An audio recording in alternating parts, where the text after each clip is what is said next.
bombers and Tomahawk cruise missiles giving the Iraqi capital another pounding. The number of nighttime bomb runs are expected to be as heavy as the attacks that rained massive destruction on the Iraqi capital last night. Meantime, General Tommy Franks warning more tough days lie ahead for the coalition forces. But there's no doubt in his mind about the outcome of this war. The invasion commander saying allied troops are engaging Iraqi forces on our own terms. Let's listen to the air raid sirens here. We hear them now.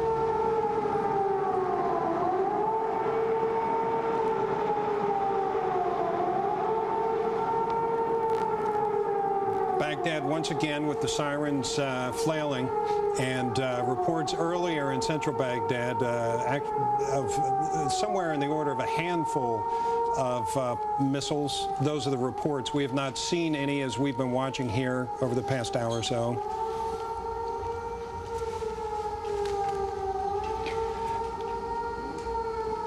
And we've actually been hearing reports that more pounding would be coming. Presumably, this is the sign coming from the city. Yeah, we don't know. The F-18s that would be taking off, they can travel up to, I believe it's 1.8 Mach 1.8, so they can get there in a fairly quick time, and it may be coordinated with guided missiles from some of the warships that sit in the Persian Gulf or in the Red Sea. We will keep track of that. In the meantime, as we keep an eye on this, let's bring in Captain Chuck Nash. Captain, give us your thoughts right now. Well, it's interesting, Bob, as we look at the recap, because we're learning more. Some of the things that we thought initially that maybe that first night was all cruise missiles and stealth fighters, we're now finding out there were Navy F-18s and F-14s involved in that as well. So this is truly a joint and combined operation where we're bringing all the forces to bear. Some of the other things that we're learning is that you can't take things for granted. There's a very instructive thing that happened, and I'd really like to discuss Captain, I want to let you talk, but if you'll excuse us just a second, I want to go to Brett Baer at the Pentagon with the latest. Brett, what can you tell us? Hey, Bob, as you continue to hear those air sirens sounding, the air raid sirens over Baghdad, we can tell you that senior defense officials tell us that Republican Guard troops in and around Baghdad continue to be pounded by U.S. and coalition strikes. We were told earlier today that another wave of strikes would begin sometime in the future, obviously not a specific time, that would involve essentially the same strike package that we saw for that massive first wave attack yesterday. Now, obviously, we haven't seen that from the view of the cameras in Baghdad. We are told that some of these strikes have been happening outside the city limits and around. There are 4 Iraqi Republican Guard divisions in and around that we are told have been taking significant pounding. They are still obviously analyzing what kind of losses those troops around the city have been taking, but the strikes are, quote, rolling, according to senior defense officials. And we expect those to continue as the enemy troops, the Iraqi troops, pop up in different places. You've heard the word targets of opportunity. That is what we're going to be seeing, as well as strikes, a long list of strikes that the U.S. military and Central Command in particular had planned. Bob? So the activity continues, but it just continues off screen, if you will, and I assume also, Brett, I don't know if they gave you this information, in other locations where they might want to soften up the enemy. Definitely. The strikes are not limited to Baghdad in any means. However, in and around Baghdad is on the target list for the newest wave of strikes. There are strikes, however, happening across the country to take out guard and troop positions, and also to obviously provide close air support for the U.S. troops and coalition troops on the move, making a very quick move, march to Baghdad. We're told by some officials that they could be around Baghdad Sunday night or Monday. I want to bring you up to date as we look at these live pictures in Baghdad of the efforts going on in the south as well. The port city of Basra, we are told that coalition troops have essentially surrounded that city and are underway in constant negotiations for for the surrender of the 11th Infantry and 6 armored divisions of the Iraqi 3rd Corps. Now, a U.S. Marine commander reported earlier today that there was some fighting going on, that the battle was joined in Basra. So they are seeing some fighting, and we're not painting a rose-colored picture here that there isn't any resistance, because they are seeing different fighting.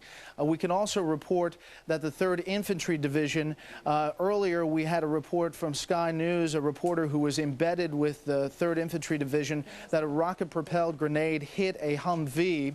The reporter was on the air reporting that a major told him that the 4 soldiers in the Humvees that were hit died. Now, the Pentagon says that the 4 soldiers were wounded. This is obviously a part of the fog of war, a little bit of the confusion. Still haven't heard from that Sky News reporter who is embedded with that particular unit of the 3rd Infantry Division, but it is good news, obviously, and we continue to look for these airstrikes in Baghdad. Back to you. Red, thank you. All right, thanks for that. Actually, now we want to go to David Schrader, who is... Well, how about if we listen in here just for a second to the call for prayers in Baghdad. Oh, we missed it. I'm sorry. Didn't mean to interrupt you. Go ahead. Well, I did catch the tail end of it. I guess it's over now. So in any case, let's go to talk to somebody who is actually in the middle of Baghdad, David Schrader, who is from our sister station, Sky News. Nothing else, no trace of fire, no ACAC. The air defenses of the city, like all of us, were caught completely out. So the all clear has been given already, and the explosions happened. Then the sirens wailed, warning us, but that warning was just simply too late. David, it's Tim Marshall here. Whilst you were talking, we've got the screen split in two. On our left-hand shot, the lights went out on that picture for a few seconds, then came back on across the city. On the right-hand side, we've got the night vision camera, which, as you know, works by picking up any point of light and magnifying it considerably. And in the center of the screen, there's a huge swathe of black, where normally the city lights... You're actually listening to a broadcast from our sister station, Sky News, out of London, and David Schrader, who is a reporter for Sky News, is in Baghdad. He's giving his report to them, so that's what you're listening to. It's more than that, Tim. I mean, there's a few necklaces of light. I mean, I think the cameras that you've got are giving you a pretty false impression. From what I can see, there are fast.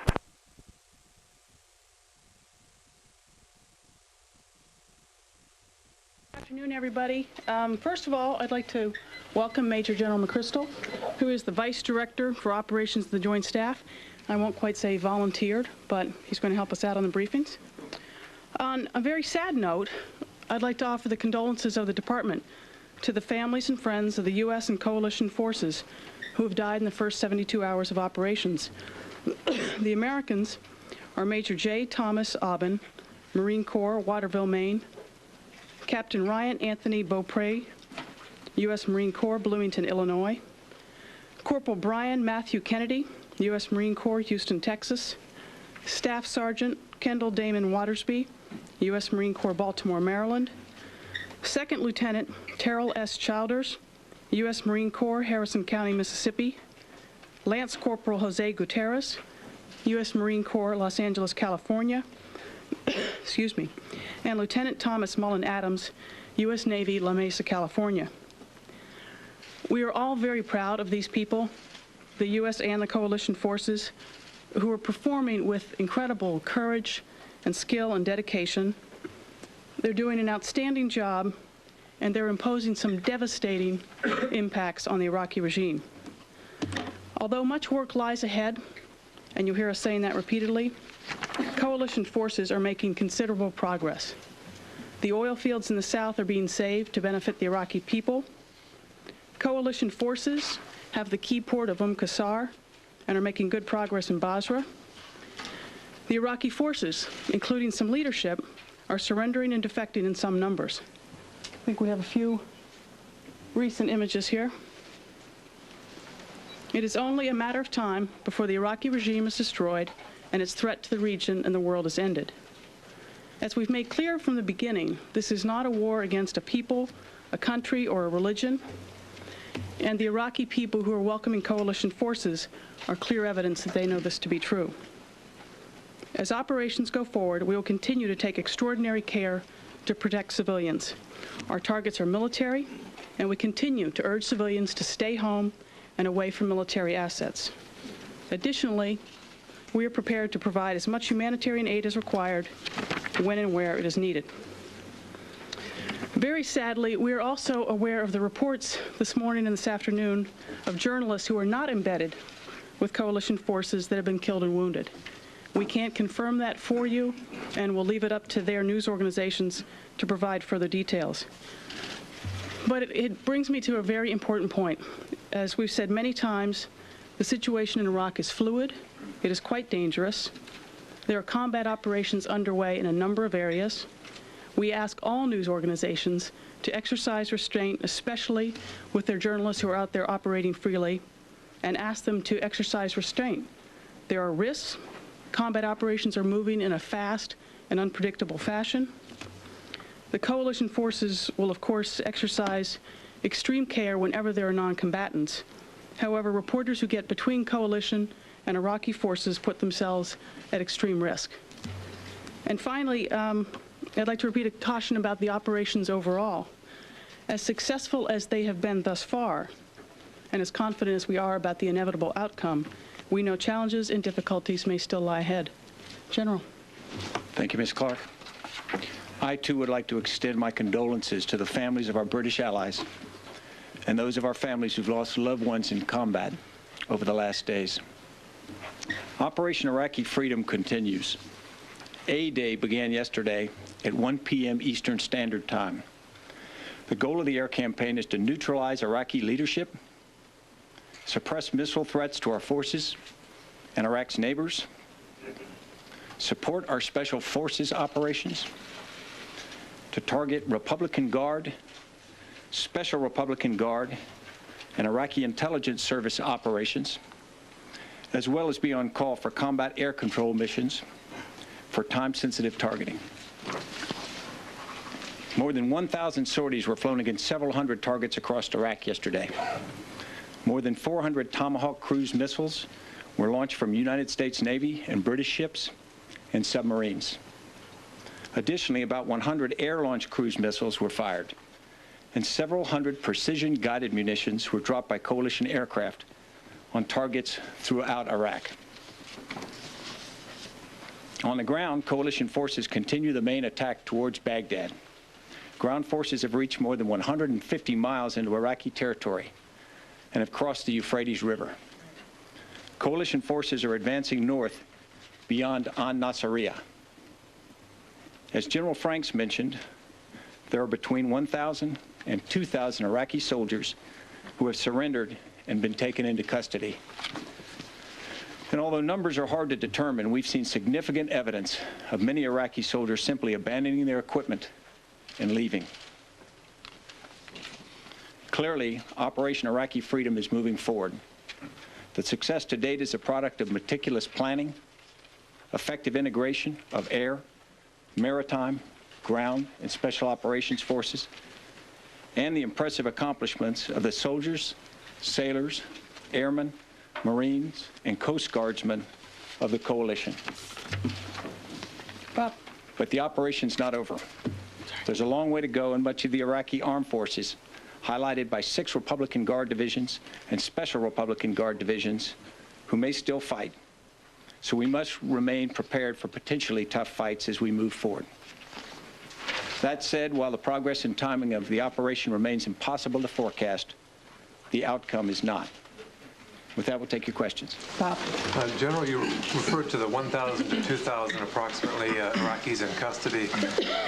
What became of the 8,000 members of the 51st that were said to have surrendered yesterday? Were they just allowed to go home, or what's become of those? So we're seeing several phenomena. The commander of the 51st Division, one of his senior leaders, in fact, surrendered themselves individually.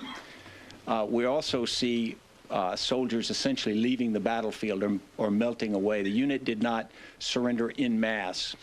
What we have for numbers is, as General Franks outlined this morning, as of this morning, between 1,000 and 2,000 actually in an EPW status. So in that specific case, you say only the commanders are in custody, the rest of them just left or allowed to leave? Or? So I don't have any more information beyond what I provided. Sorry, first of all, a procedural question. Going back to Kosovo, will you be doing this on an almost daily basis now as long as the war lasts? And I have a question for the General.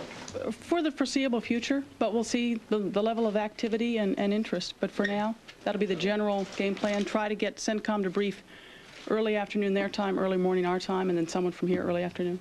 Great. General, thank you. Welcome. You're going to learn to love us while you're here.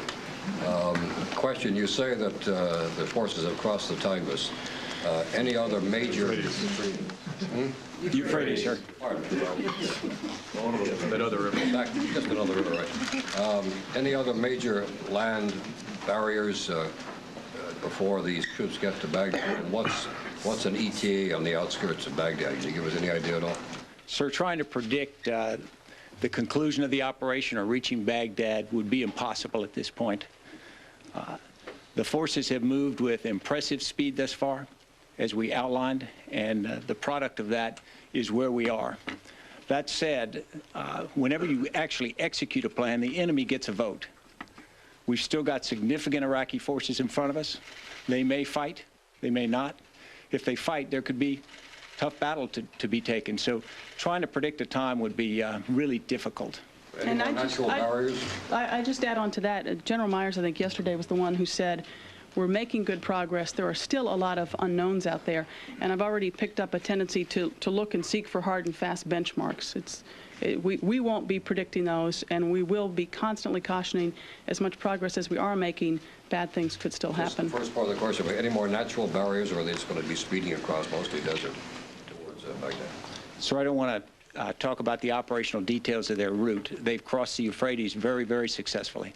Well, since the Iraqis obviously already know, could you give us the furthest point of advance by, say, at least the 3rd Infantry and the 1st MEF? Could you just kind of pinpoint a little bit for us on the map? Let me jump in there for a second. Operations are underway. A lot of parts and pieces are moving as we speak.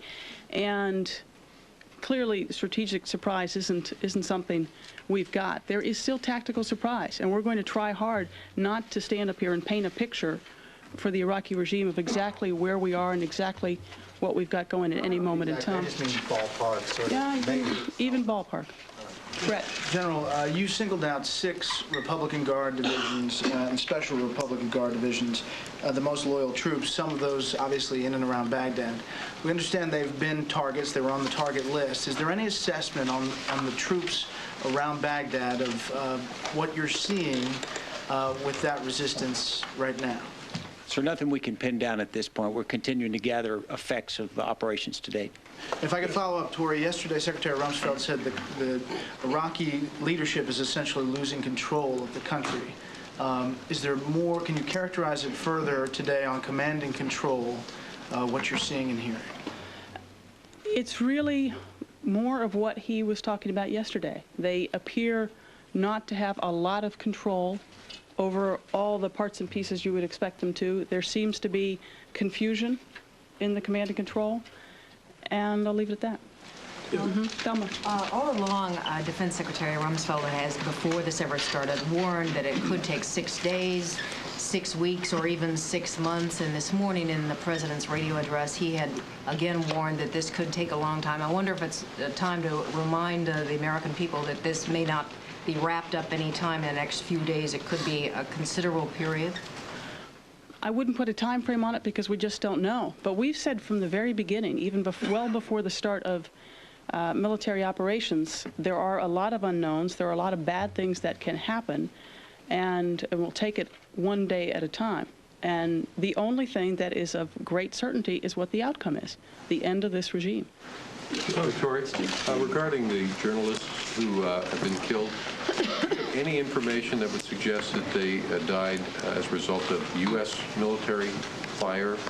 And are you taking any steps to try to mitigate the risk to journalists who aren't actually embedded with U.S. troops? We've heard several different versions of what may have happened to different sets of reporters, and it's very unclear to us right now what has happened in different places. What is very certain is they are journalists who were not embedded with coalition forces. And as we've warned repeatedly, again, weeks before the start of this operation, it seems like it's stating the obvious, but it is very, very dangerous out there, especially when people are wandering freely between coalition and Iraqi forces. So we have no evidence to suggest what you said. We have lots of evidence to suggest that it is very dangerous out there, and I will say again to news organizations, and I've talked to bureau chiefs today, we really, really urge you to exercise restraint with your journalists that are out there operating freely. But we have no evidence. Has the U.S. military had to go rescue any journalists under fire who were not embedded, and has that resulted in any risk to U.S. troops? We will try to get you more information. I've received some information that U.S. forces may have medevaced one journalist, but we'll try to get you more information as the day goes on. And one last thing about can you bring us up to date on whatever your state of knowledge is on the Iraqi regime, Saddam Hussein or anyone else in control? Do you know where any of those people are? Is there any evidence that anyone is leaving or defecting or making contact with? Don't have information about specific individuals, but I'll repeat what I said before. We continue to see evidence of confusion, of not a real solid grip on the command and control aspects that you would expect at this time. Have you seen any evidence of Saddam Hussein at all? Has he appeared anywhere? Probably heard as many different stories as people in this room have. 5 or 6 different stories, and who knows? Yes. Who knows? General, Carl. can I ask you a question? No, let's go to Carl. Sorry, and General, either one of you. Can you tell us how far shock and awe has gone? Is there more shock and awe left? Are we going to see more today? If you don't want to put a specific on it, but is there some left in the barrel there? Yes, sir. There's as much left in the barrel as required. The air campaign has been directed at a number of targets. Most importantly, at the beginning, the Iraqi command and control capability, the regime leadership, and then weapons of mass destruction and their capability to execute those. And that's tied to command and control as well. It will continue to target additional parts of the force as long as resistance is there, to include Republican Guards and Special Republican Guards, the intelligence. We are waiting to get the feedback on how well that's working, and there's a lag time in that. We are hitting targets effectively and with precision, and pleased with that, but it takes a little while, as Tori just described, to get the feedback on how much we've affected it, because we know they have redundant capabilities in many areas. You should have been able to get some BDA today, though. The skies are pretty clear. You could take a look at it. How successful? Well, sir, we can see whether or not we've hit targets in many cases, and we're still gathering that. But we're running an effects-based campaign that is partially kinetic, partially non-kinetic, partially information operations. And so what we judge effectiveness by is not just whether there's a hole in the roof of a building, but whether or not the function that element did before ceases to be effective. Are we likely to see another show like last evening? So I won't predict the future, but I will say that it will happen as much as required. Tony, can I, the show last night, and the weapons that you outlined... You know, let me stop you for a second. I know I'm not always as careful with words as I should be. It's not a show. It's not a game. And I just think people should be really, really careful with the words. Right. The campaign we saw in full last night. Show is not my word, by the way. There was early on, like over the last month, we've had this mythical 3,000 precision-guided bombs would rain down on Baghdad on the first night. This is the New York Times put that in play. Your math lays out maybe 1,000 weapons at most, if conservatively. Was that the original plan a much greater number, or was this always kind of the state of play, roughly 1,000 or so? Because that set the stage for these expectations of shock, awe, whatever you want to call it. Sir, a couple things. First is, to go back in shock and awe as a concept, the idea is very precise. And some people, I think, misinterpreted shock and awe for a wave of fire and huge destruction. In fact, in an effects-based campaign as this was, we can achieve much shock and awe by hitting just critical points. In fact, a perfect shock and awe would hit as few as possible to create those effects. So the answer is, we believe we are having effect, but it's tough to do that. Whether it will go forward in numbers. Well, then let me just add on one point to that. If you go back to our objectives, our objective very clearly is to break the back of the Iraqi regime while causing as little collateral damage as possible. That's what our objective is. What is so important about the plan is its ability to scale up and scale down. General Franks today mentioned he doesn't think about strategic targets. He thinks about emerging targets. In the long run, might emerging targets, command and control and Iraqi Republican Guard units, might those be more important in the long run than the CNN kind of shock and awe we've been seeing out of Baghdad? It's your fault. I think that's a great question, and it gives an opportunity to discuss flexibility. As we demonstrated the other night, the key to having a very effective effects-based campaign is to be flexible, i.e. not to have a program over day after day that you hit automatically. Instead, what they are doing is seeing what needs to be struck next, either lethally or non-lethally. And so I think that's exactly what you're seeing right now. What the role of SOF would play? Was SOF playing the same role it did in Afghanistan? Yeah. So the role is different, but the same. They are leveraging combat power. The key role of Special Operating Forces is to take very mature, well-trained people and leverage power, i.e. it's not desirable that they get in direct firefights themselves, but instead they use air, they work with coalition allies, they use information, and a small force has a disproportionate effect on the battlefield, and that's what we're having right now. Pam. Could you, on the map that you showed us, you identified the airfields H2 and H3 and showed special forces near them. Are they in control of both of those airfields? Could you describe for us what that green line is, what that represents? Could you talk to us a little bit about the fighting in Basra? Could you tell us about scud hunting? And could you talk to us about non-lethal weapons? And now I'm done, and I'll remind you as you go through. The non-lethal weapons. My mind is like one of those old computers. They can only take a certain amount. The airfields out in the west, there are H1, 2, 3, and 4, and they stretch into Jordan. I won't comment on what you're under our control now. Clearly, we have Special Operating Forces in the west. You said there was one as of yesterday. Has that number grown?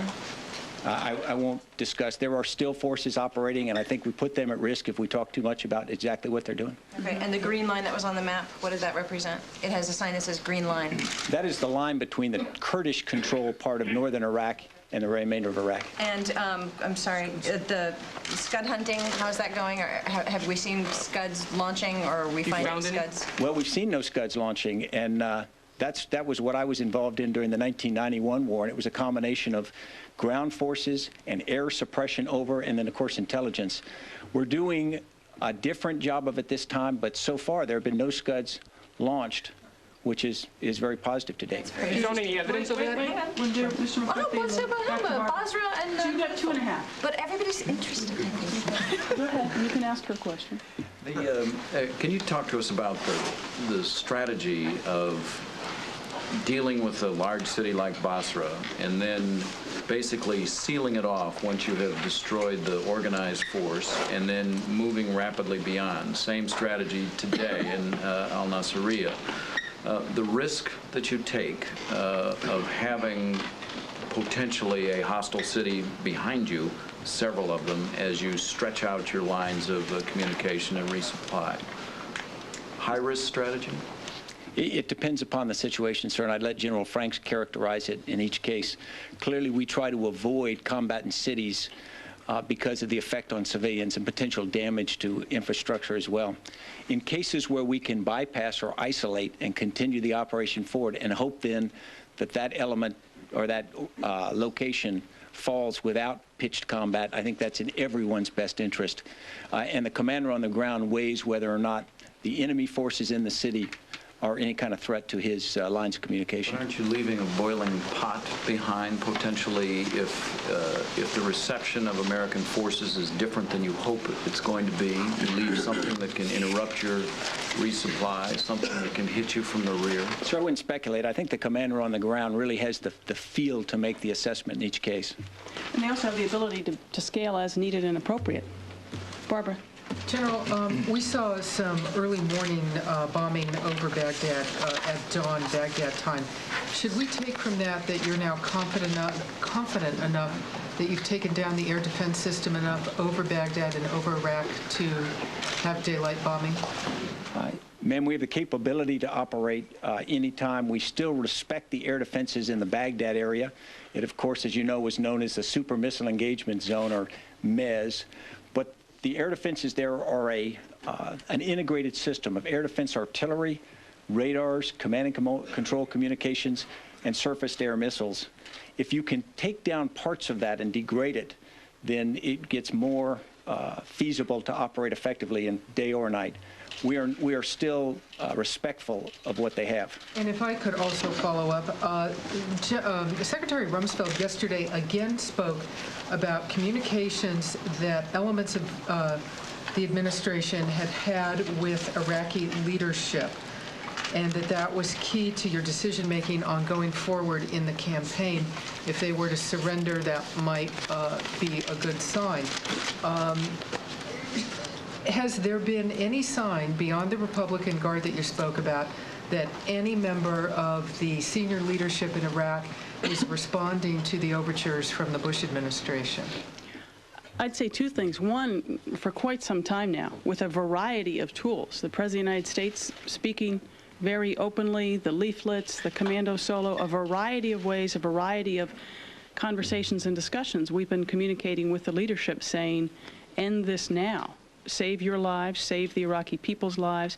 So we have communicated with them consistently over with a range of tools, and we'll continue to do this. I'm not going to characterize individual conversations, but discussions are ongoing, and there is still an opportunity for some people to do the right thing. General, have you found any evidence that the Special Operations Forces operating in Western Iraq found any evidence of Scud, either missiles or launchers or fueling trucks or anything that might suggest there are any Scuds left out there? To my knowledge, we have not discovered any to this point. General, can I in the airstrikes that have targeted the Republican Guards, can you say whether you're going after headquarters and leadership as opposed to fielded forces? And if you are, why would you not go after forces that you may have to fight? So I wouldn't give the operational details of exactly what we're targeting. We are trying to have effects-based outcomes on those organizations as well. Sometimes destroying the internal command and control of a division fragments its combat power more quickly than anything else. But I think that's as far as I'd go. Without disclosing the location of where you actually crossed the Euphrates, can you just tell us, did you cross at a place where there were already bridges in place, or did you bridge over the Euphrates at some other point and cross? Sir, in fact, we were able to utilize bridges that were already in place. Tom Bowman. Can you get into the weapons of mass destruction sites? They were listed the first night of the air campaign. How many were struck? What do you suspect was there, either chem, bio, or long-range missile? And did you use any special kinds of weaponry, incendiary devices, for example, to take them out? If you go back to what Secretary Rumsfeld talked about yesterday, and General Franks went through it again today, clearly one of our top priorities, one of our top objectives, is to find and destroy the WMD. There are a number of sites. I won't go into details which ones they are, where they are, but it is I will not give you a ballpark, but I'll do two things. One is just underscore what a priority that is for us, and two, try to manage expectations. We know with great certainty the Iraqi regime was extraordinarily skilled at hiding this stuff, at dispersing this stuff in very small amounts in underground bunkers. So I want to manage expectations. It could be difficult to find and exploit this stuff. Any kind of special bombs and missiles used to take some of this stuff out, incendiary kind of weapons? And that's a great question. In fact, the whole weaponeering process that we use in our very, very meticulous targeting process identifies every target, identifies the best munition to use. In some cases, a munition that might potentially help destroy any agents that might be there is an option. There are many other options, but in addition to the correct munition from that standpoint, we also balance that against potential collateral damage, potential unintended casualties of civilians. So a lot goes into the calculus that determines exactly what munition is used. When you mention the target category of weapons of mass destruction and the capability to execute them, what are you really talking about? Can you explain that? Because I don't think you're actually bombing stocks of chemical weapons. What are you bombing? I would not go into the specifics exactly, but we are taking great care not to achieve a negative effect with something we're trying to hit. And do you hope to see some of these sites with ground troops as opposed to bombing it because of the concern maybe about some sort of a chemical plume, let's say, or something? Well, I think exactly. Every weapon of mass destruction location has its own inherent built-in danger to it, either if it's stored incorrectly, even just going in. And so as we go after each of those, we'll look to secure them, and we'll look to then render them safe in a very in a way that's not dangerous for our coalition forces going in or to the surrounding area. Clearly, some you feel safe to bomb as opposed to seize. I won't identify which we might feel safe to bomb and which we wouldn't. The Iraqis have set trenches full of oil on fire all around the city today, which is a traditional way that the Russians have tried to create some sort of primitive air defense. Would you speculate for us on what you think they're doing? Do they not know that the United States has JDAMs other than making If the pollution? general wants to speculate about it from a military operations standpoint, I encourage him to do so. My personal opinion for a long time has been that they intended to do this for a very different reason. I don't think they truly thought it would impede our planes or our precision-guided weapons. I think for a long time, because their propaganda, their disinformation, their lies and deception are such a big part of the apparatus, I think they've planned for a long time to do that, to try to create very dramatic images of what it looks like is happening in Baghdad. What we know with certainty is that we have carefully chosen every target. What we know with great certainty is that we have chosen every target toward our objective of breaking the back of the regime and keeping the collateral damage and the non-combatant casualties to an absolute minimum. So I personally am quite confident it was for a very different reason. Don't there have to be explosions before fires are started? I mean, that sort of, if there isn't a bombing campaign at that time, I don't know how stupid the Iraqi people or the international community is, but I don't know how that washes. Well, who knows right now what the Iraqi people are seeing or hearing. But, and also we're trying to keep tabs, but it's hard to see what people in the other parts of the world are seeing or how it is being characterized to them. But the images in and of themselves can be dramatic. We're trying very hard to explain to people how careful the targeting process was, how we tried to hit certain targets with certain purpose, how we were not doing those things. The very placement of some of these trenches gives you an indication of what they were thinking. Putting trenches near hospitals and mosques and schools, which are clearly not targets for us. Is there any military reason? Does it impede any aspect of anything you do, General? I believe there could be a belief that any obscurant could assist them, but it is, I do not believe that will have the effect that they may hope. General, can I ask you a question about activities in the north? We haven't heard much other than that there are special operations forces there. Can you tell us whether the oil fields in the north have been secured, and also any details that you might have on the raids against the terrorist camps up there? At this point, we continue to have special operating forces in the north. In fact, there was a strike as part of last night's operation against the facility that you've written about before, Kerma. We are still gathering battle damage assessment from that. In regards to the oil field, that is not yet in coalition hands. Have there been any sabotage there like we've seen in the south? Not seen evidence of it yet. No evidence. Let's go over here. General, you said that the troops were making good progress, but by the evidence of the names that were read at the beginning of this press briefing, clearly it's not a complete rollover. Can you give us any idea where the coalition forces are meeting the most resistance, and can you give us any details of what the fighting has been like? I would leave it to CENTCOM to describe that, because I think they do it better than we have. I think the speed of the advance will indicate that any engagements have been settled fairly rapidly. General, will the north remain a special operations area, or will there be regular Army forces, ground troops moving in larger numbers in the coming days? So I won't really add to what the chairman said. There will be a northern option or part of Operation Iraqi Freedom, and whatever operational forces we decide to use will be seen as it unfolds. Let's take Tammy and then we'll go way back. Is there any evidence so far that any of the resistance encountered by advancing troops has been directed from Baghdad, or perhaps are the units on the ground responding to standing orders in place? And then also, have U.S. forces encountered any caches of WMD of any kind? We have found no caches of weapons of mass destruction to date. It is difficult to say what causes the engagements from the Iraqi forces.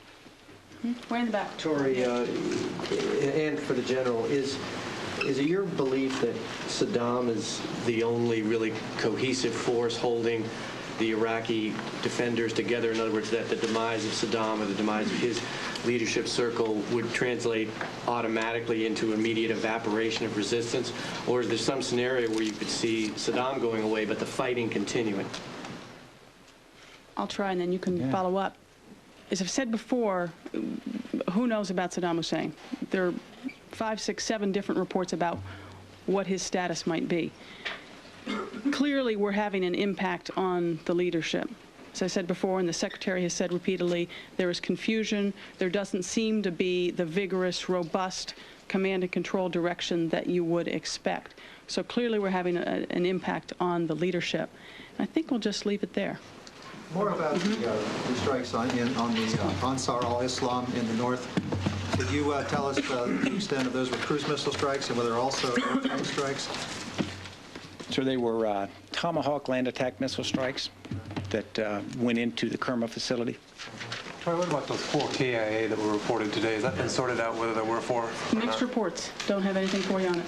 Thank you. Clarification, General, real quick. You said were Special Operations Forces on the ground used to laze targets in any of these strikes? I don't think so. Do you have any evidence that Tomahawks went into Iran? in Iran? On the right-hand side of your screen, as we've been watching this Pentagon press briefing, is Mosul. We have seen tracer fire as well as bombs. Now, this is the largest city in the far north part of Iraq. It is a major Kurdish area. This is at least the second time. It was surrounded by tanks, some sort of an Iraqi facility. Couldn't tell if it was military or industrial, and they were believed to be inside. Now, details remain sketchy. Even the higher headquarters are not exactly sure what happened. But shots were exchanged, and there is 1 KIA. We understand that the Iraqis fled that compound possibly before the tanks responded. And here they are right now. We're not sure how they got in this position. Right now they are all handcuffed, and they seem to be either interrogating them or labeling them, each one. 1 second, please. What did you find out? I count 13 total. 1 is dead. At least 2 or 3 are injured. They are getting medical attention. And we'll get further reports from Greg Kelly, who's embedded with the 3rd Infantry Division. In other news tonight, a reminder that war journalists in Iraq are taking a bit of a risk bringing the story home. One Australian cameraman has been killed. He was killed instantly after a car bomb exploded at a checkpoint in northern Iraq. He's a freelancer who was working at the time for ABC. 4 others in the car with him were also killed. The blast coming after U.S. cruise missiles destroyed an al-Qaeda-linked militant camp overnight, or that's how it was described to us, al-Qaeda-linked militant camp. And in southern Iraq, 1 British newscaster and 2 crew members reported missing. They work for ITN. They came under fire while driving toward Basra. While U.S.-led forces work on taking out Saddam, the feds are continuing their work in the war on terror here on American soil. The Homeland Defense or Homeland Security Department working to protect us from any potential attacks and urging people to be alert and report any suspicious behavior. This is the feds' hunt for a guy suspected of having ties to al-Qaeda. Fox Sports now from Julie Kurtz, who's live in our D.C. newsroom. Julie? Hi, Shepard. That's right. On the home front, the FBI is trying to find this man. I think we have a picture of him. Adnan al-Shukri Jumha. At any rate, he's a Saudi national. There you go. And he may have links to al-Qaeda. The FBI says he's about 27 years old, and he's dropped from sight. So they've put out a be on the lookout alert for him, for the public to be on the lookout. Investigators say he's possibly connected to Jose Padilla, the American accused of plotting a dirty bomb attack. And in an ongoing operation, the Department of Homeland Security is targeting the money that makes terrorism possible with so-called Operation Green Quest. Over the last few days, federal agents arrested at least 9 people in Los Angeles, New York, Minneapolis, Newark, and Detroit. The suspects are charged with illegally transferring millions of dollars overseas, primarily to Pakistan, but also Lebanon and Jordan. Officials believe the money could be used by terrorists overseas. As one top Homeland Security official put it, part of our team is on the offense now. And in other developments at home today, Chicago joins New York City and Washington, D.C., imposing a no-fly zone around the downtown area. That means small airplanes are banned from the restricted airspace. The mayor of Chicago and the governor of Illinois have been pushing for the protection zone around their city. They also announced today that military jets will start security patrols there. They did not announce any specific new threat today there and encourage residents to go about their regular business. And that is easier said than done. There is high security awareness in many places around the country. Signs along various highways are urging people to report anything suspicious. At U.S. airports, security is tight but can vary depending on where you are. The Transportation Security Administration is introducing what it calls, quote, tailored security systems. It's ranked 429 airports according to factors like size, location, and the general risk. That means you may encounter different security measures around the country during the war. For example, some airports are randomly searching cars and some are not. And the war on terror, Shep, goes beyond the homeland. It's global. Example, right after the bombs began dropping in Baghdad, Operation Valiant Strike started up in southern Afghanistan. U.S. troops there are searching, as you know, villages and caves for members of al-Qaeda. That's the latest from here, Shepard. Julie Kurtz, great to have you back on the team. Good to see you. Keeping now what we eat safe from terror. The food industry taking steps to stop terrorists who may be targeting our food supply, beefing up security with fences at processing plants, plus hiring more guards and doing background checks on workers there. The details being kept vague to make sure the security is effective. The feds are not sure how well it's working. Part of the problem here is companies are not required to share their plans with the federal government. You are looking live in Baghdad. It's just almost now 3:30 in the morning there. Team Fox coverage of Operation Iraqi Freedom continues. We will go live to Kuwait and the Camp Pennsylvania, where the attack has happened on American troops. At the moment, we are calling it a terror attack because the early dispatches to us are that this happened from al-Qaeda forces, not from Iraqi forces. An attack by Iraqi might be considered another battle in the conflict. An attack by al-Qaeda is something else entirely. We'll get the details in a live report coming up. But first, from our newsrooms coast to coast, Fox reports across America. New York, an anti-war demonstration in New York City. Protesters marching down Broadway and into Washington Square Park, chanting "Peace Now." Police calling it a peaceful protest. An estimated more than 100,000 turned out for it. No reports of any arrests. Anti-war demonstrations also taking place in other cities, including Chicago and San Francisco. Indiana. A rally for America in Auburn, an estimated 9,000 people showing their support for the men and women on the front lines in Iraq. Lots of flag waving and chants of "Go America." One man says he's there because, quote, "We're really tired of all the protesters." Similar rallies happening in other towns across the nation. Recent polls show more than 70% of Americans support the attack on Iraq. Georgia, the work of cleaning up goes on after this week's tornadoes in Worth and Mitchell counties. The twisters cutting a path of destruction about a mile wide and 3 miles long. The storm killing 6, injuring 200, and destroying as many as 100 homes. Virginia, a zoning officer in Richmond ordered to take down the American flag he put up in an office area. 3 of his co-workers complained about the flag because it replaced a work banner. The zoning officer receiving dozens of supportive phone calls and emails, the state attorney general and a U.S. congressman writing the city manager expressing their outrage over the decision. And that's a Fox Watch. Across America, updating now the attack on our troops of the 101st at Camp Pennsylvania in Kuwait. It now appears that the early dispatches of this as a terrorist attack of someone connected with al-Qaeda are proving in the early fog of war to be incorrect. Our correspondent there, Stuart Ramsey, who actually works for our sister network, Sky News in the United Kingdom, but is embedded with the 101st, tells us the following. A soldier is now missing from that camp, and a search is underway for him as Fox reports this hour.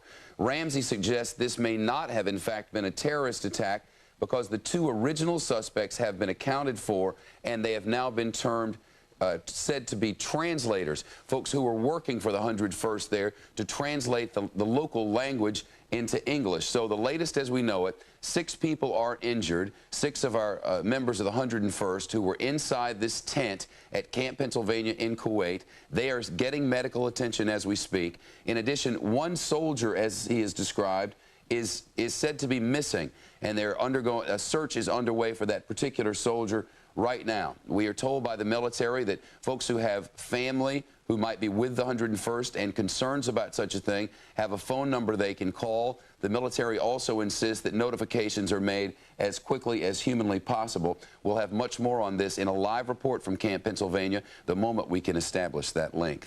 That is. Now coalition forces are on the move. The 1st Marine Light Armored Reconnaissance Battalion passing raging oil fires now. Soldiers stopping along the way to make sure their equipment is in fighting shape, and you can see the oil fires. They're on the ready now for anything that may get in their way. Let's get a Fox report from our own correspondent, Rick Leventhal, who's embedded with the Marines, giving us an unprecedented and historic look at modern warfare. We passed more than a dozen oil fires as we traveled north, further into Iraq, driving under and next to towers of flames several stories high. And we saw hundreds of camels, one young one by himself, others in large packs. Meanwhile, our pack moves slowly because of trouble ahead and more than one flat tire. There are guard posts built on highway overpasses, but all of them appeared empty. And we saw farmhouses and men dressed like farmers. But the Marines suspect some of these guys are soldiers who changed clothes to avoid capture. Marines are staging again at yet another assembly area, digging fighting positions and checking their gear. But no one expects to stay here very long. In Iraq, Rick Leventhal, Fox News.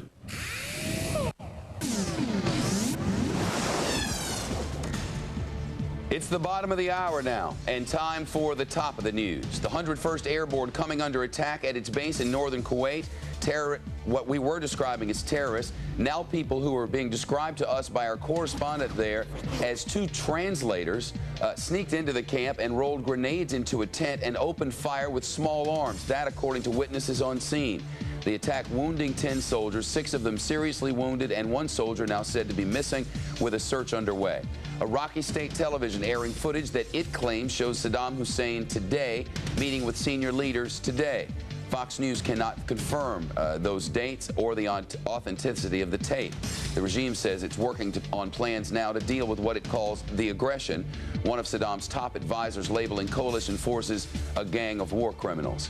President Bush meeting today with the War Cabinet at Camp David, the commander-in-chief promising an unrelenting military campaign, but warning America will not be an easy road ahead. In his weekly radio address, President Bush saying the mission is clear, Saddam Hussein must be disarmed, his regime's support for terrorism must end, and the freedom of the Iraqi people must be achieved. The president saying members of the coalition's fighting force are serving with honor and that he's praying for their safe return to America. It's now 34 minutes past the hour of 3 a.m. with the 101st Airborne in Kuwait. Correspondent Stuart Ramsey of the News Corp family and our sister network Sky News is with us from there. Stuart, we appreciate your updates more than I can tell you. What do you know about this event there? To be honest, this is changing so often, it's becoming more and more confusing by the minute. I have to say, as a rider, before I report what happens, you have to believe I cannot confirm everything I'm hearing at this stage. The initial reports told us of 2 Kuwaiti nationals. We understand they were considered translators who carried out an attack on the main command tent of Camp Pennsylvania. A number of people were injured in that. Some have been medevaced away. In the last minute or two, few minutes or so, I've been told that 2 translators have been accounted for. A soldier is now missing. A hunt is underway for whoever carried out the attack.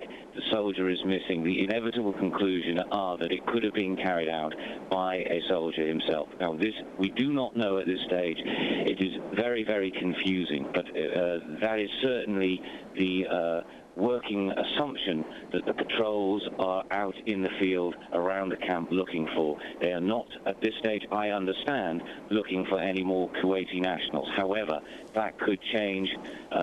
The command and control at the moment is slightly fractured. There's a lot of information coming through on the airways and a lot of confusion. Certainly, in individual areas of the camp, every groupings of tents now has a 360-degree guard on it. They have armored vehicles at each corner point, and basically each section of the camp is attempting to protect itself all the tents are being searched on a regular basis. We have had a number of air sound warnings for ground attack against us. Those have since been cleared. As it stands now, there's a high battle alert and considerable concern for the soldier, whether he's missing or whether he is AWOL. We're on the satellite phone with Stuart Ramsey of Sky News, who is reporting now from the 101st at Camp Pennsylvania in Kuwait. And Stuart, as this thing has evolved, the changes have been interesting to watch. First, it was believed to be a terror attack, then two translators accounted for. By accounted for, does that mean that the translators have been ruled out? And if you don't mind, where do the reports that this missing soldier may have been responsible for this grenade explosion, where do those reports originate? These originate from the air traffic, the radio traffic between the various command posts. There is nothing at this stage that I have heard on that traffic that this soldier is being held responsible. It's just that he is missing and unaccounted for, and we understand that he was guarding material and he is no longer there, and I understand that some of that is missing. I don't know what it is, but I have been told that this is completely without any foundation from command headquarters itself, but that the grenades are missing. So that is where that is coming from. It is senior officers, but this is purely what the assumptions they're working on. We're not saying that this happened. We're only saying that that is the assumption that they must investigate. I don't know if the translators, my understanding is they've been accounted for. I agree with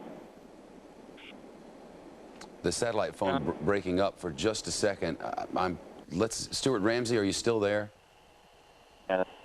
Stuart, your satellite phone is breaking up just a little bit. So what he's saying is, not making any accusations, but Stuart Ramsey is listening to the two-way radio traffic there. Reporters almost always in an embedded situation like this carry radio so that they can monitor what's being said there to help with their reporting. And the discussion along the radios, if I have it correctly, is that this particular soldier is missing, that they're looking for this particular soldier at this point, and that they have some questions for this particular soldier. Stuart, if you are there, what more do we know about the condition of the 10 people injured, 6 of them described as serious?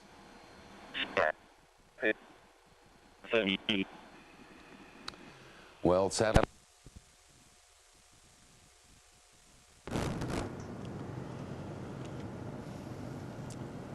Just to remind viewers who may be joining us, you're watching live coverage from Qasr, which is the strategically vital port in the south of Iraq.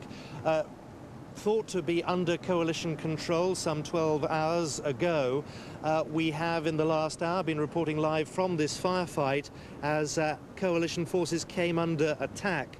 And what you're watching now is their response. Now, our reporter David Bowden, his cameraman Mike Donnelly have been with the Marines throughout this. And David, as I say, it is Sunday morning. People are just switching on for an update. Would you mind just bringing us up to speed on what has been going on there in the last hour? Okay, a brief history of how this morning unfolded. It was just after 8 o'clock local time. People were going about their morning routines, having breakfast, getting washed and scrubbed up, when from 2 Iraqi squads over in a building to the front of us now, approximately just to the left, I think, of where Mike is pointing the camera right now, there was fire coming into this port of Qasr. That triggered a load of U.S. Marines scurrying up this huge berm here onto the top and laying down a hail of machine gun bullets to suppress that fire. That was followed up by some mortar fire into the area, the same objective, to keep the heads down of the people that were firing on us. And after that, they used Javelin missiles to target the building they thought the fire was coming from. The first of those went long. The second one was deemed to be a direct hit, and we have had no fire from that building since then. What has happened since then is that there have been a number of vehicles seen in the area. Some of them have been deemed friendly, i.e. containing coalition forces, American or British. One of those at least was deemed to be hostile. That vehicle was taken out. 3 people are dead in and around that vehicle. Since then, there has been sporadic fire as other people have been found moving around, so-called shadowy figures. And as we can probably see, if Mike just pans the camera around slightly, there are a line of tanks having moved in to try and get a different angle on the situation for the U.S. Marines here. I'm just hearing that David, there are what is bodies this doing in black somewhere over the berm. Sorry, Simon. I'm sorry to interrupt you, David, but what is this doing to other operations in the area? Does everything stop while these firefights go on, or do other troops simply go around and try and move on? What has happened already this morning is that another element of the 15th MEU, the Marine Expeditionary Unit here, which is under the control, of course, of the British 3 Commando Brigade, has moved further on up to the naval base, just further up the waterway from here. Now, they say they encountered very little resistance at all going in there. They've cleared that area. They did find some munitions in an armory there, perhaps not surprising. It is a naval base.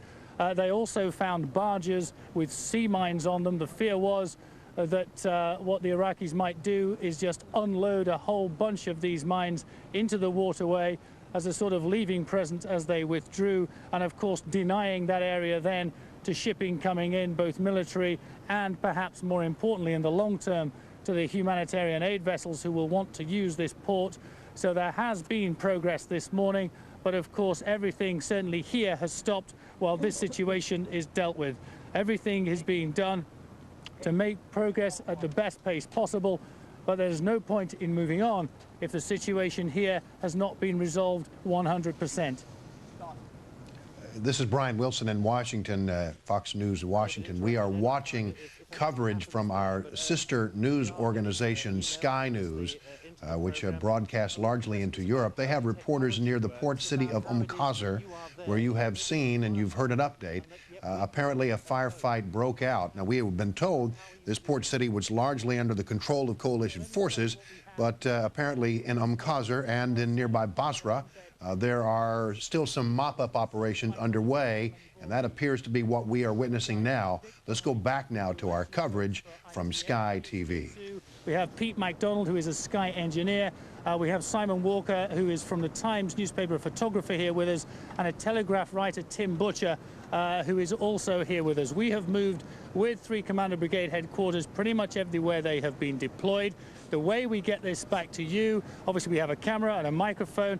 This is then hardwired via a wire back to a satellite truck, which is just the other side, the safe side, we hope, of this berm here, where Pete MacDonald has fired up the satellite. It goes up to a satellite somewhere up in the sky and is downloaded in the UK and piped to you via the various television organizations. That is the layman's guide and is no more than I understand, Simon. No, we appreciate that, but as I say, that there are questions being asked about how the technology has kept up with what's going on. What about the attitude of those you're with towards the media? Does there come a point where it's a hindrance? I mean, do they mind that they're on live television as they are technically killing Iraqis while they're at war? I think they understand, excuse me,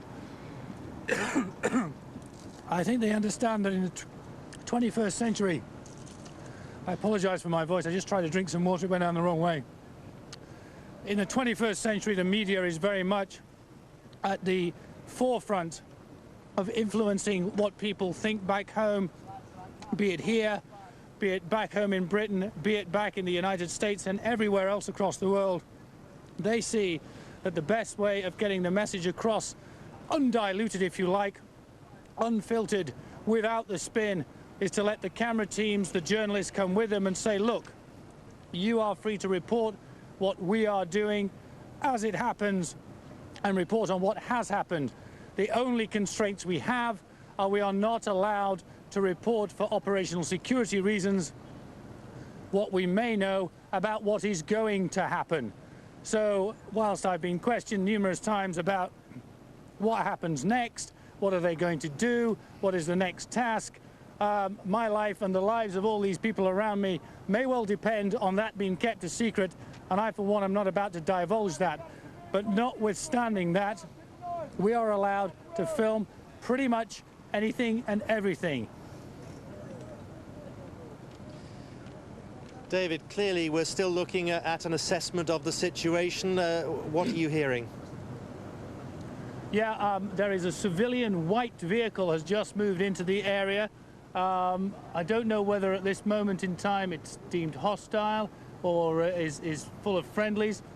So let me shout across here and see if anybody knows. Excuse me, gentlemen, do we know who this white vehicle is?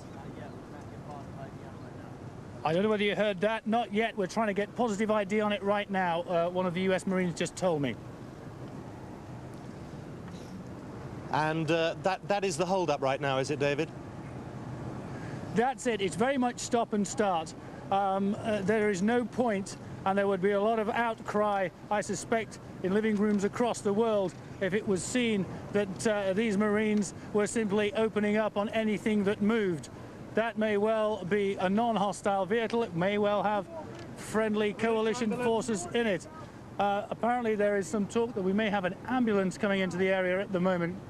You can probably see on the road there appears to be vehicles moving both ways. That is actually behind the targeted building that this morning has been all about. So presumably is not causing too much concern here.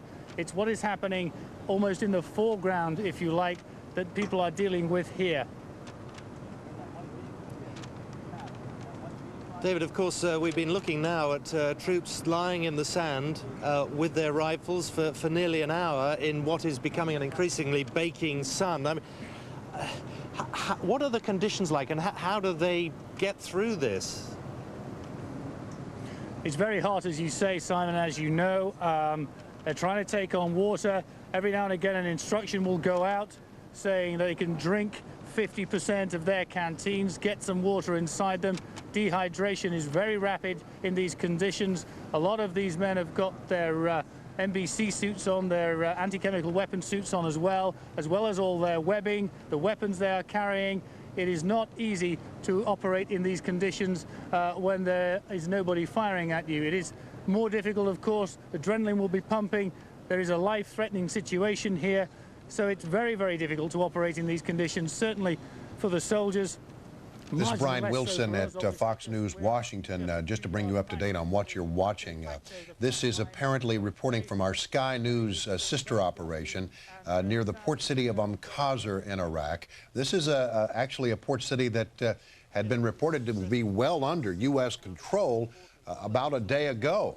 However, as you can see, apparently still there's some pockets of resistance. And as our Sky News team is revealing to us, they are still very concerned about some elements in that region. So let's go back to some of this coverage, some compelling pictures we're getting from Qasr, a port city where there is still some mop-up operations going on. We are told that similar operations are underway in the next city north of there, the major city north of there, which is known as Basra. But let's go back to our Sky News coverage now. The idea of completely sanitizing and securing and safety factors in Basra was less of an issue than securing this port here in Qasr.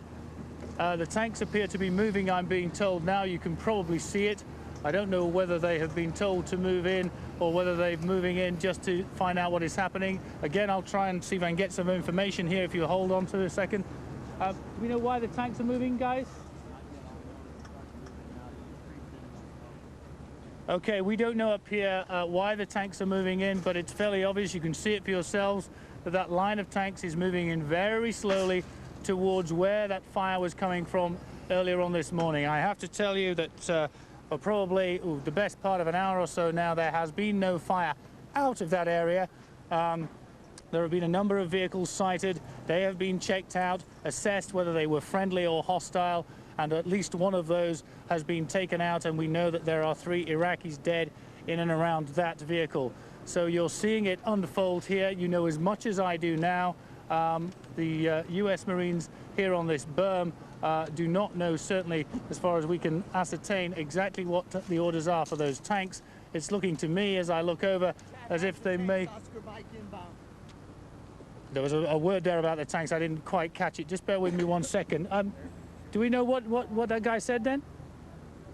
Tanks inbound. Tanks inbound. Okay, it was simply a confirmation that the tanks are inbound. You can probably see that they've speeded up now and are moving at a reasonable pace now towards what will be the target, what was the target earlier this morning. I can count 1, 2, 3, 4 tanks on that road.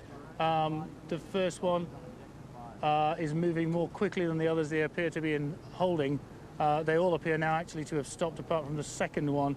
I'm hearing in my right ear that there have been some more bodies, i.e.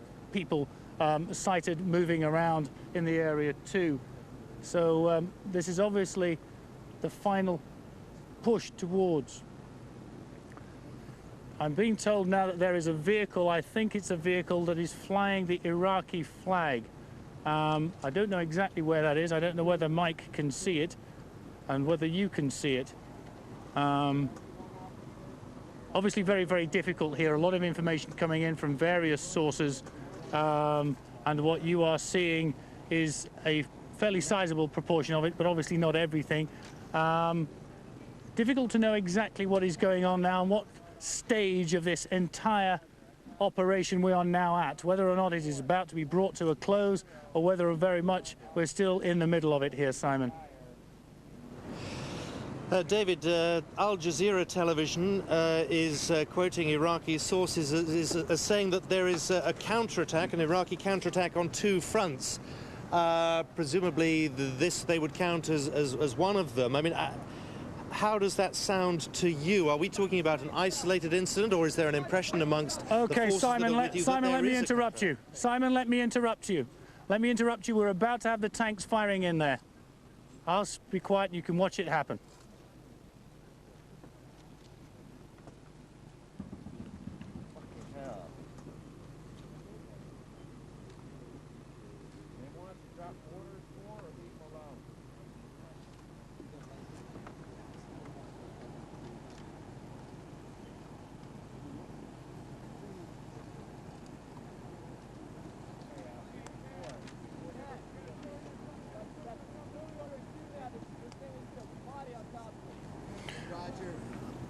Well, Simon, there you saw a brief period of fighting from what looks like the second tank along. Difficult to see whether that is going to continue or whether there will be any more. There's more fire going in now.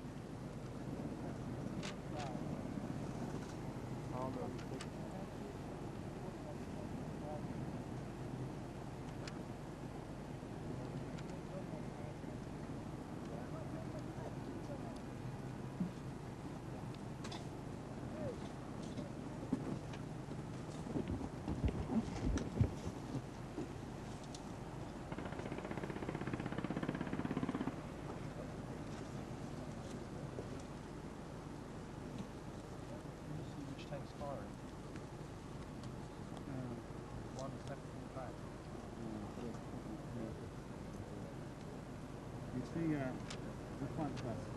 There's the white house. No, in front of us there's right ahead, right ahead, the tower, like right in the foreground. Yep. Behind that to the right. Yep.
All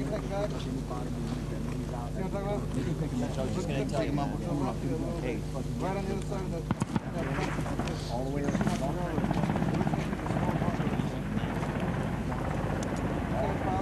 Next to the pile of rocks,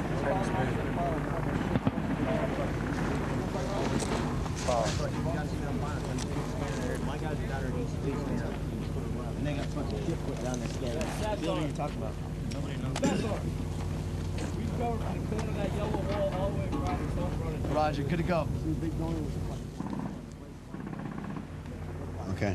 Should move up a little bit. Occasionally, we kind of need to drop in. Well, I wouldn't have to go inside.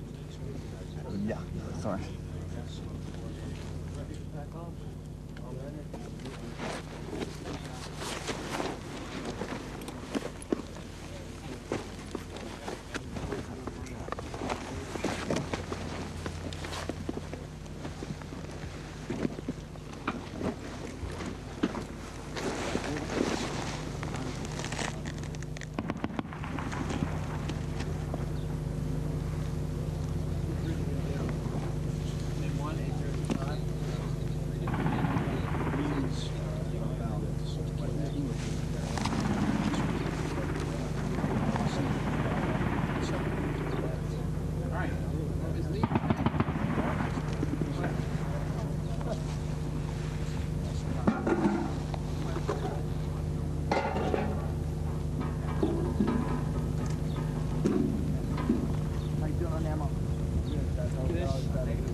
Doing good, doing good. All right. Changed your barrel lately?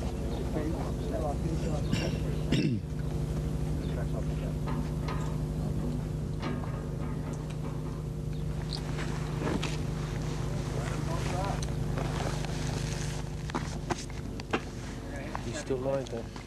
This is Brian Wilson, Fox News in Washington. You are watching coverage of a fight that is going on in the port city of Qasr in southern Iraq. This is a city that was supposed to be under coalition control firmly, but as you can see, there is some activity going on there and some fighting. Let's just listen in.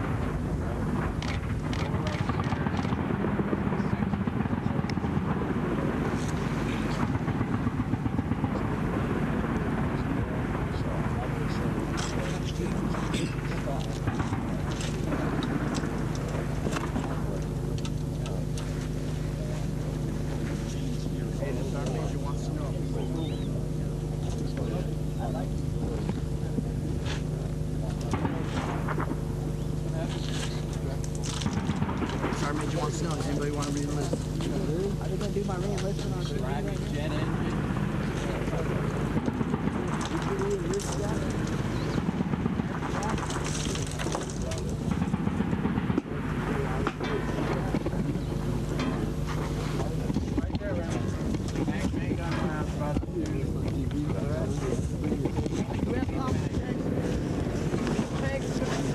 Which one? Lead tank. Far left. Bunker. Going to that building, I think, Mike.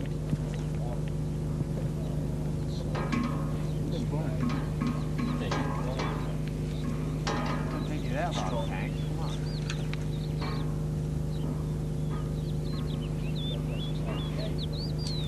Where's the bunker? Put the sign on it. Bunker. Got a target on it. Right in front.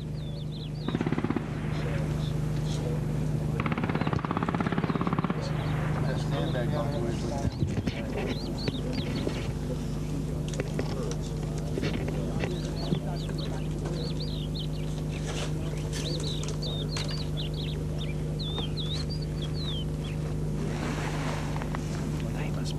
We did. You guys started.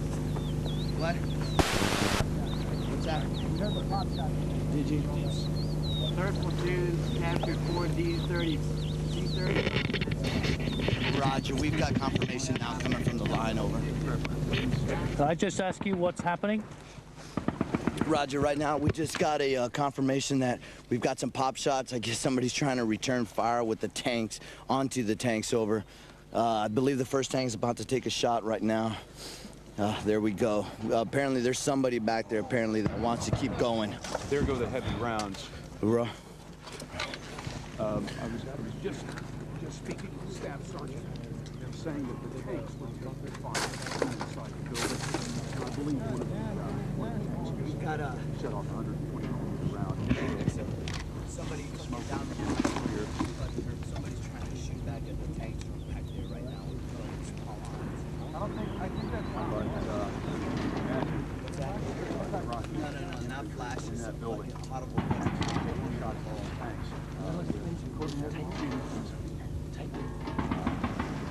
Extreme. So we can't use that.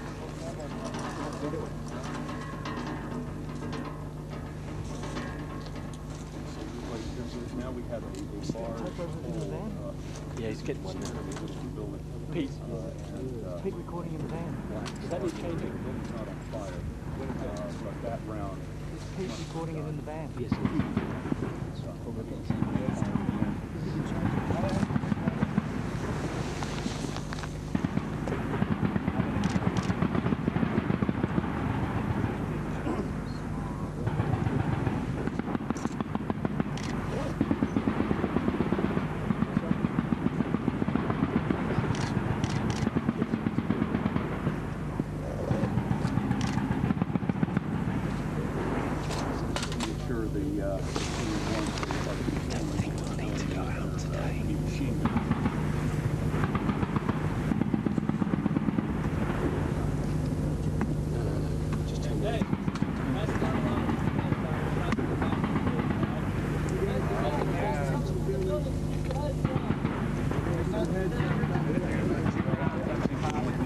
I don't know whether you heard that, but word has just gone down the line here to keep your heads down. Shots are coming out of the building still. That bunker on the top. I was talking to some of the grunts and control themselves earlier this morning before this firefight began. Getting into the room. And they were saying, look. Hey, Terrapin 1, he's got a 119 column with the tank. He said from his position he observed enemy troops behind that tree line. He told them to go ahead and open up. This is exactly what they're doing. So we do not, one of the soldiers, second part, one of the Marines, there goes another heavy impacts.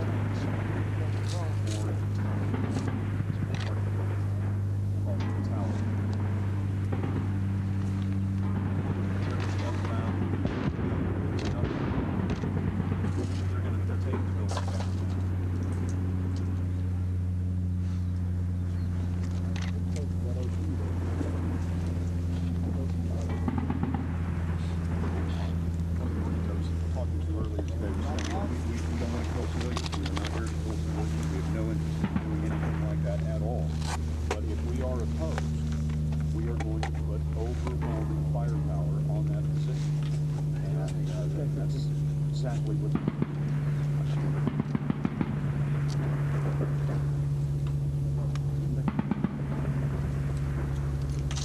where we had no sir, not lately.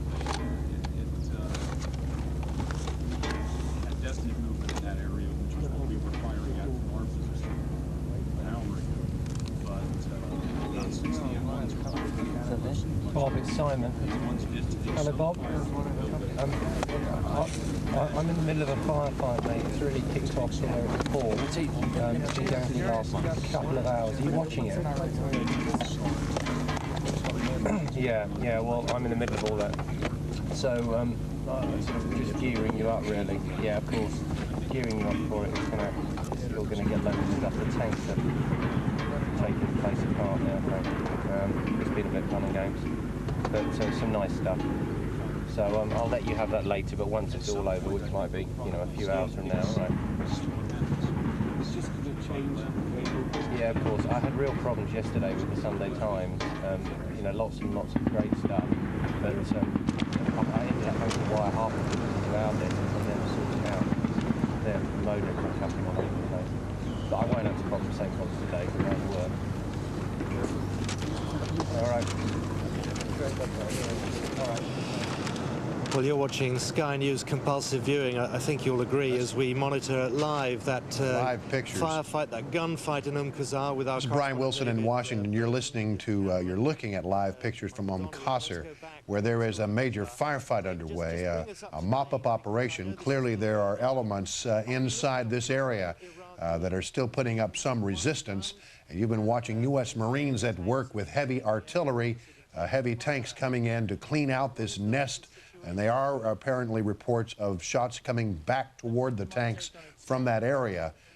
This is from an area that was supposed to be under firm coalition control. But as we are seeing live from our sister organization, Sky News, there are still pockets of resistance. Allison Camerata is with me in New York. Allison? Brian, I wish you could be here with me in the studio in New York to be here and hear Captain David Christian and Colonel David Hunt as they've been watching this. It must be like watching a football game with professional football players. You know, they're barking out commands of what should be happening here. Gentlemen, Colonel Hunt, I'll start with you. How do you assess what you're watching? What's going on here? These are great Marines doing the right thing. What you've seen is the difference in an American way of fighting a war. This may seem slow to some. First of all, they're protecting their Marines. They're doing a very smart thing. They've been fired on by the shadowy figure, I think we're calling him, who's trying to commit suicide right now by fighting a tank. And they're trying to protect the civilian population. They didn't just go in there, call it a B-52 strike, you know, attack the building. They've been very methodical. And this is how we've been conducting this war for the days. The safest place to be would be where we want to bomb, next to a building we want to bomb. We are not, we've kept true to our word. We're not at war with the Iraqi people. If we were, that tank could rubble that building right now. Because we're doing it with such precision. Precision and care, absolute care. And this is extremely smart use of equipment. It's a tank. You've got a tank available. Why take them on with infantry? Take them on with a tank. Never thinking the idiot would keep fighting a tank, and this guy's decided to do it. You've noticed they use machine guns first. They shot a little bit of machine gun, a little bit more. He shot back, they put a tank round on him, and the same thing with the house. We think that our correspondent at Sky News, our sister network, is speaking. Let's listen. Very well done. To make sure that their people are safe when they go into these situations. So until they are entirely convinced that this is over, that there are no more hostiles, as they call them, in that building, capable of doing them any harm, they will not let up. As I said before, if they need to demolish that thing brick by brick to make sure, that is what they will do. There won't be much left of that building when they've finished. And interesting militarily that we are seeing tanks, artillery being used in the same way that you saw Cobra helicopters being used, coming in to mop up, if you like, just to ensure that this operation is completed satisfactorily. That's right. As I say, there was an escalation, a fairly rapid escalation in the type of firepower being used. When this all started off originally, it was just men with their M16s and machine guns who ran up onto the top of this berm and started pouring fire down onto that area. Then they were supplanted with mortars. Mortar rounds started going into that area, and then there were 2 Javelin missile strikes. The first one went long of the building that we were just looking at that is now smoking. The second one was a direct hit, went straight into the top of the building, and we thought that that was it. Then the tanks arrived. They parked up just a ways down the road, waited for a while, and then slowly moved in.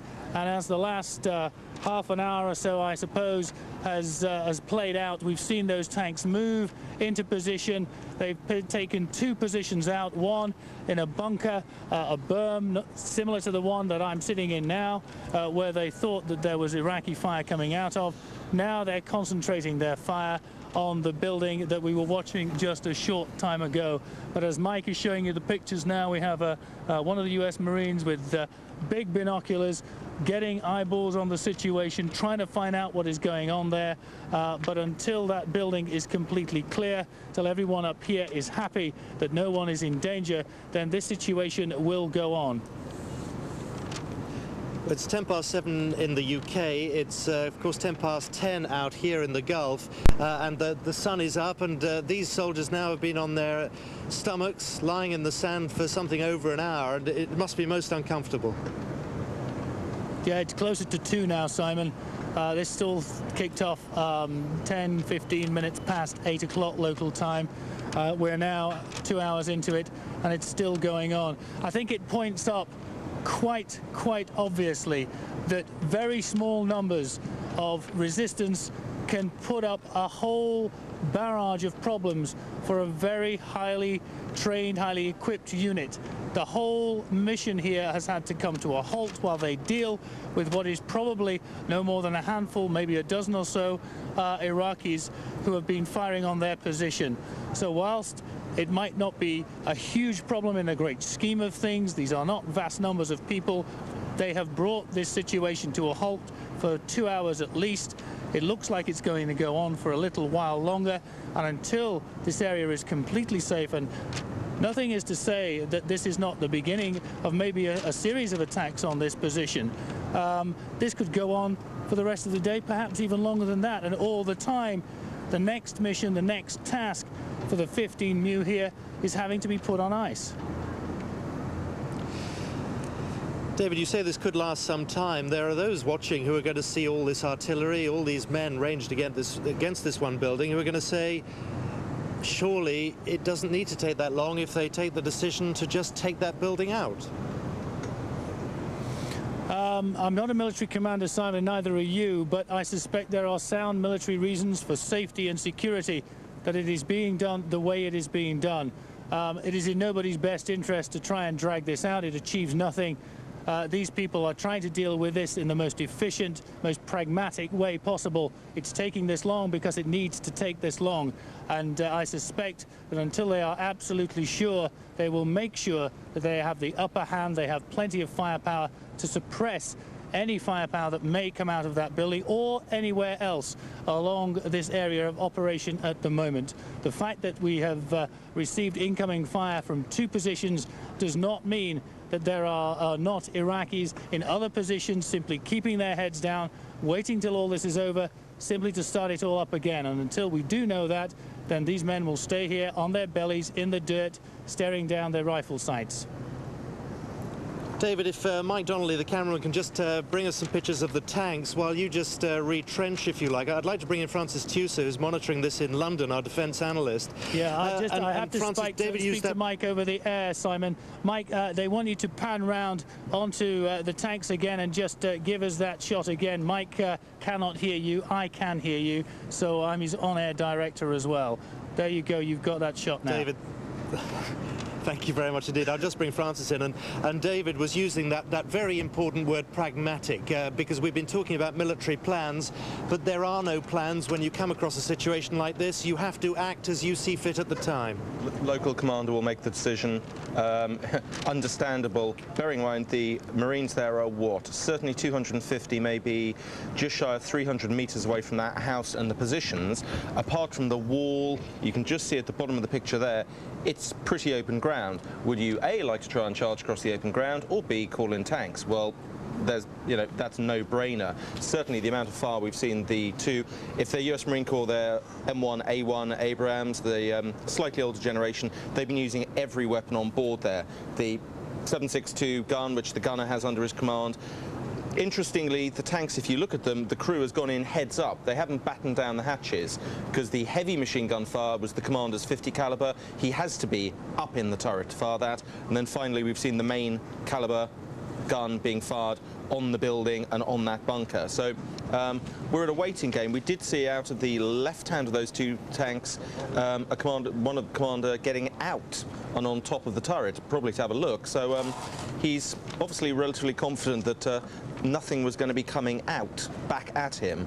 I suspect that the situation now is at what stage, and you've got Marines standing up on the road now, they're going to have to send someone in to check the house out. That is the next stage, sooner rather than later. I'm going to keep David's microphone is open. He can obviously hear us. David, if anything happens, just shout over us and we will suddenly keep very quiet for you. Francis, there's a lot of criticism, isn't there, about armchair generals, but here is everybody watching what's happening live in front of them. What do you make of what you're seeing, Francis? And if you like, what does it say about 21st century warfare that not only are we getting analysis, we're actually getting live commentary from analysts?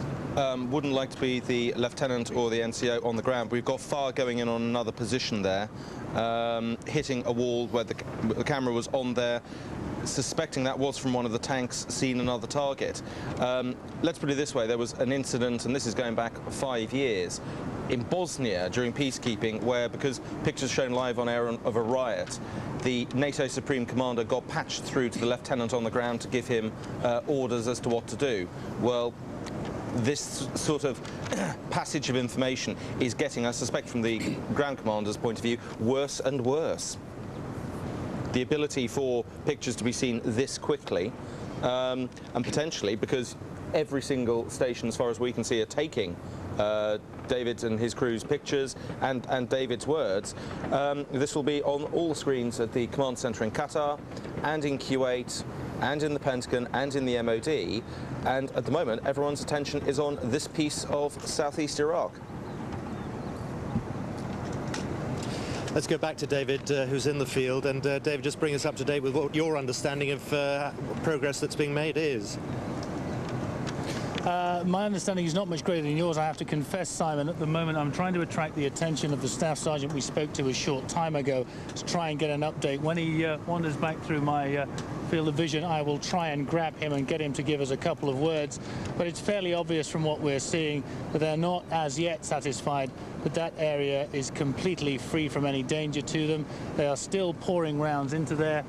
What I can see just to the right, if Mike Donnelly just pans the camera around, Mike, right down the road there, the road where the tanks are on, you'll see a convoy of vehicles headed by a white four-wheel drive moving down. Now, I don't know whether they are military vehicles. I suspect they are. It looks certainly like the ones following with the lights on are Humvees, probably American military vehicles. Who is on them, what they are doing, I have no way of knowing yet. But obviously, they will be coming to try and reinforce the position here. It may be more armor, it may be more communications equipment. We simply don't know. As I say, when I can try and attract the attention of the staff sergeant, I will do so and try and give you an update. In the meantime, I will try and tell you as much as I can see of what is going on out with the pictures that you are seeing now. Mike is showing you the great numbers of people who are laid down here, the U.S. Marines. Bear with me 1 second. I have a U.S. Marine here. Yeah. Can I just David, ask I'm going to let what's you your do understanding of what's happening right now? Right now, we're suppressing the danger area right now with those tanks, as you can well see. We're trying to get a fire mission over there with mortar fires. That's all I know as far as right now. And what about we don't know anything. We don't know anything about any enemy yet. What about these vehicles that we can see arriving as we speak? Do you know who they are and what they're doing? Well, they're friendly forces. Now we're moving the convoy back over here. I don't know anything else about that.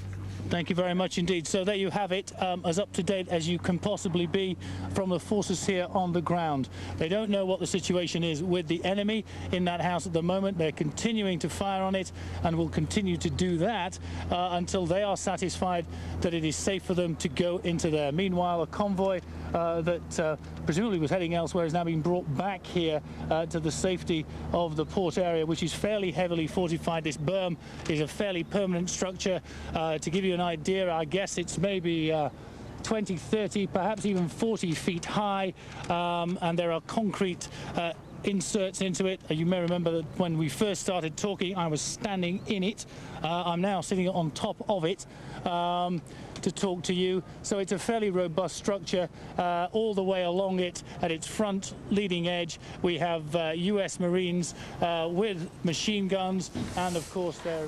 We want to bring in a little analysis with our two experts here in the studio, Captain David Christian and Colonel David Hunt, and we also wanted to just talk about what we've been seeing here. This is remarkable that we have been seeing live pictures in real time of an actual battle happening. This is a historic moment that we have all been able to have this bird's eye view of what is a dangerous, risky situation, and we are all watching it. Captain Christian, I want to get your analysis of what you've been seeing here.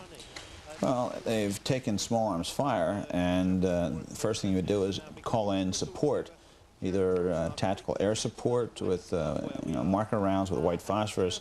They would drop bombs, 850-pound bombs, 750-pound bombs, or you'd bring in artillery support, or you'd bring in tanks. They have the luxury of the tanks. The tanks are nice because you can move in tandem oftentimes. You move the tanks up, the infantry would then move up. In firing the tanks, they started off probing with 50 caliber, and we saw 50 caliber probing the areas. They're looking for the shadowy figure. Then trying to flush them out? I mean, just what does that mean? Shooting into that area? That probing would be trying to flush them out, yes. Okay. And what happened, David Hunt was just chatting with myself. Someone who was trying to commit suicide fired at the tank with small arms. I mean, you don't fire at a tank with a small arm weapon. And as a result, a couple large rounds were fired off from the tank, as well as 50 caliber machine guns. We saw the building hit. And David will talk, I think, about how careful and how respectful we've been for the infrastructure around this area. We could have, and leave David go with that one. Yeah, Colonel Hunt, you were saying, I mean, this is basically emblematic, this battle, I think, of how we've conducted this entire war thus far. Just explain that. Yeah, from the 19th when we started, we shot at a meeting with Hussein, his sons, and a couple of the guys. We shot 30, 40 cruise missiles through windows. So we watched the bombing the other night, in which we had bombs dropping next to buildings and the lights stayed on, to taking places with Navy SEALs without firing a round, to watching these great Marines. What's interesting to me is how low-key and professional they've been. You don't see a general or a colonel or even a captain running over here trying to take over this battle. This is done by sergeants and lieutenant the right way. It's low-key, professional. Look at these guys haven't moved the whole time we've been there. And they're systematically using the perfect vehicle for this, which is a tank they can control, and they're being very selective about not going to hurt civilian casualties, because we've said, as a country, it's a war of liberation. It's the finest example of American fighters, in this case, Marines. And these guys were under the command yesterday, Royal Marines, British Foreign Force, when they landed on this Qasr, and great operation. And it's expected this would go on for days. These pockets, whatever, however you want to describe them. People that didn't get the word, we own the city. They're upset. They got a gun, and they decided to commit suicide. This is over whenever we decide it's over. We want to remind people that you're watching this via Sky News, our sister network. They are covering this as it's happening. It's happening live. And Colonel Hunt, we heard the correspondent wondering what that convoy of equipment and vehicles coming in was. You know what it is. Explain why they were coming. Yeah, the town's been taken. We're going to use that town, the coalition, excuse me, to use it for resupply for humanitarian reasons. So we've got to set up the port. And what you saw there was some of the vehicles going to be used. And you also saw the restraint. This is so, I mean, it's surreal. The reporter sitting there cross-legged with his bottle of Perrier in his British accent with a puffy microphone and said, hey, by the way, Lieutenant, come over here and talk to me. And the Lieutenant does. Yes. It's absolutely amazing. And yet, it's professional. These guys aren't, their uniforms, nobody's taking a helmet off. These guys are complete professionals about what they're doing. They're lying, by the way, and it's 90-degree heat. You don't see anybody moving. You don't see the indiscriminate firing on the part of the Marines. It's controlled, disciplined. It's beautiful. It's really, really well done. And last, do you think because the camera is there and these guys are aware that this is being broadcast live, do you think it is making the commander somewhat hamstrung? Is he taking fewer risks, Captain Christian, or what? Is it affecting it at all? I think your training kicks in, and be damned with the cameras. Once you start hearing the crack of fire, bullets, your training kicks in, and it's a courtesy. The Marine lieutenant is just doing a courtesy. He doesn't have to do. He's gone back to the camera, and he's giving the courtesy of explaining the perception of we're taking fire, we're suppressing that fire, how we're suppressing the fire. He's explaining that. So he's doing an analysis the same way we're doing an analysis for the American public back here. And it's just absolutely amazing. But these guys are frozen in time. You know, we've been watching this now for 30 minutes, and these Marines have been frozen. They're not moving, and the reason being they're not giving the enemy a chance at a target. They're not moving. Let's take a listen in. And the main building that started this all off over there, that is now clear. There is no hostile fire from there at all now. That is not clear. We can't make a total confirmation of clear until we actually sweep some bodies and get some infantrymen on the ground. And what about the berm that appeared to be a second position that certainly I wasn't aware of? Did you know that there were people in there? No, most likely what happened is once they entered that building, the personnel filed out and just started seeking cover behind that berm, and they were able to observe at a better vantage point where they exactly were. And the convoy that has just come in here, did you call that back, or was it due in here anyway? It was, I believe, due in here. I can't confirm whether it's due in here or not. Okay, so there you have the very latest update. What they are doing is they have reason to believe that there are potential Iraqi gunmen in that new building, so they are firing upon it now. That firing is continuing, as you can see, the sparks flying as the rounds go in there. Meanwhile, the convoy that you saw earlier is now within... Well, this is Brian Wilson in Washington, where we've been riveted to the screen as we watch the activities of U.S. Marines against Iraqi forces. Some compelling firefight going on there in the port city of Qasr. Joining me in the adjacent military war set is Lieutenant Colonel William Cowan, one of our Fox News military analysts. You've been watching this, no doubt, Lieutenant Colonel Cowan, with great interest. What are you drawing from this? What is of interest to you as you watch this Marine firefight in Qasr? Well, first and foremost, Brian, it is fascinating to be able to watch this in real time. But you can see here the fact that the things can really get delayed by a few people. And if you don't mind, I'll go to the screenwriter here and just point out a couple things that are of key importance to the people who are watching this thing from afar, not just those on the ground.